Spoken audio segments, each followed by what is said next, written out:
Buenas tardes, en el día de hoy realizaremos una entrevista con el licenciado Yankel, que nos contará un poquito de su trabajo y de su vida. Ok, bueno, mi nombre es Jan, soy licenciado en radiología, llevo ya graduado 3 años, de experiencia como tal 3 años también. Estuve laborando 2 años en la privada y 1 año actualmente en Ciudad de la Salud.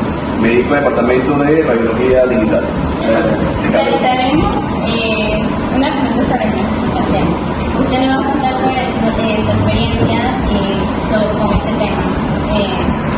La primera pregunta que tenemos para usted es, cuando recibe un paciente con este traumatismo del reumatismo facial y sospecha de fractura en la órbita, ¿cuáles son las proyecciones que generalmente utiliza primero?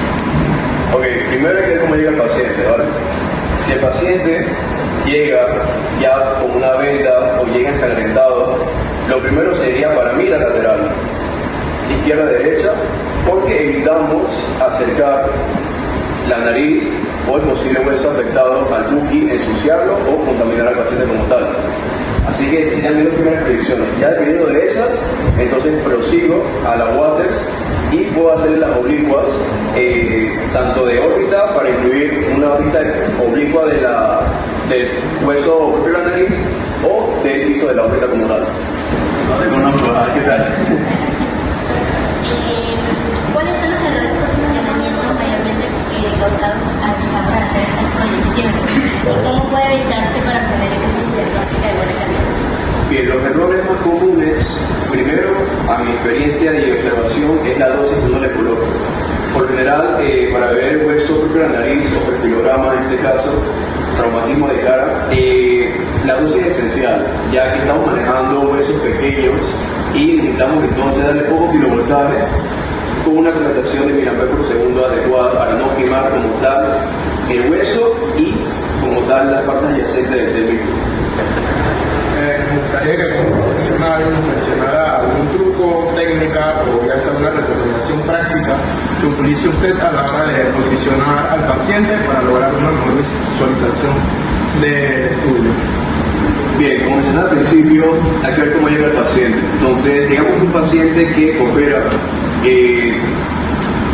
no está a simple vista la lesión, está sangrentado, no está, por ejemplo, con mucho dolor visualmente hablando, pues primero, siempre comunicación asertiva. Habilidad blanda al paciente, explicarle qué le vamos a hacer, por qué le vamos a hacer estas predicciones y siempre optimizando el tiempo del estudio para que pueda entonces atenderse prácticamente con el médico de una vez. Algunas técnicas serían habilidad blanda, comunicación asertiva y más que todo saber lo que estamos haciendo en el momento. Ok, en pacientes politraumatizados que presentan un dolor intenso o movilidad limitada, ¿cómo adaptan la técnica radiográfica para obtener imágenes diagnósticas sin comprometer la seguridad del paciente? Ok, seguimos hablando de huesos de la cara, ¿no? Traumatismo.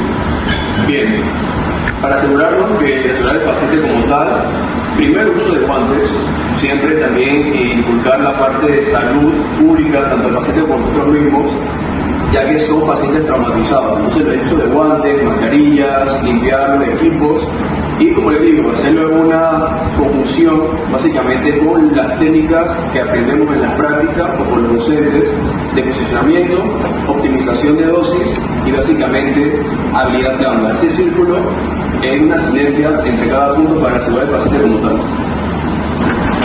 ¿Qué signos radiográficos o aspectos que usted ve en el paciente y da sus conclusiones inmediatamente de una fractura en el piso de la órbita y incluso antes de contar con una fractura menor? Bien, para detectar con experiencia fractura fácilmente, entre comillas, el piso de la órbita, bueno, si le hacemos la Waters, ¿ok? Sabemos de que no tiene dolor en la nariz, hacemos Waters, de una vez se puede ver el piso de la órbita y también el pecho de la órbita como tal. Es notorio, apenas se tiene un ojo morado, tiene bastante dolor, uno sabe que por sí ya hay una dolencia en esa zona y ya al nivel de hacer la Waters con una técnica radiográfica correcta se puede observar fácilmente para nosotros, aunque estemos notando una fractura, alguna deformidad ósea, se nota con una buena técnica de dosis para resaltar más que todo el hueso como tal del piso de la órbita y también el hecho de la órbita horizontal. Actualmente la tomografía computarizada es una detección por aumento de traumatismo facial. ¿En qué situaciones considera que la radiología convencional sigue siendo útil y cuándo decide que el paciente debe pasar directamente a una tomografía? Ok, muy importante esa de mencionar, una pregunta. Actualmente, por lo que he visto, tanto en prácticas como ya profesionalmente, hay muchas discusiones, por ejemplo, aceptan cuarta urgencia.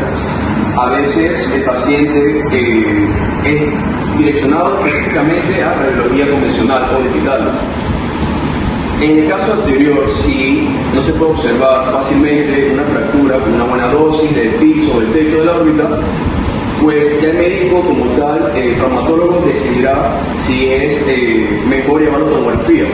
Pero como te menciono, en la mayor parte de centros de salud, en este caso, MINSA, como cuarta urgencia, muchos no tienen tomografía en la institución, por ende la única opción viable es un rayos X. Ya si tienen la opción de llevar a tomografía y en una prontitud y una urgencia, pues el médico es lo que determina ese proceso de llevar a tomografía, no nosotros. ¿Sí, qué tal?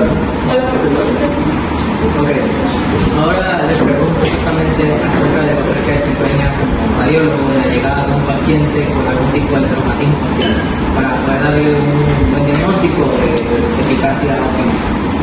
Ok, nuestro rol como tecnólogo en imagen, te podría decir que personalmente los puntos que voy a mencionar son para mí el pilar de uno. Habilidad blanda, primero que todo, siempre estar abierto a aprender y más que todo tener una buena praxis dentro del cuarto RX. Optimizar tiempos, habilidad blanda, conocimiento y compañerismo, trabajo grupal. Por ejemplo, estamos acompañados por una persona, un estudiante, un licenciado, y siempre apoyarnos con el compañero para tener un trabajo grupal óptimo y poder sacar adelante el estudio. Ok, y ya con esto último para cerrar, exactamente qué le podría decir a los estudiantes que están ya aplicando para lo que sería la carrera de biología con respecto a lo que puede ser las proyecciones de maxilofacial y también de cómo poder recibir a un paciente con algún tipo de lesión en el área orbital? Ok, lo que me sirvió a mí y lo que les había visto a ustedes es siempre tener esa, se podría decir, vocación desde un principio de querer hacer los estudios. Llega un paciente con ese estudio particular, querer abarcarlo, querer hacerlo para aprender. Siempre uno aprende equivocándose y ya cuando uno logra masterizar proyecciones que son muy comúnmente en urgencia, pues es lindo poder ayudar al paciente en un corto tiempo para que pueda recuperar con prontitud. Entonces, ¿Qué?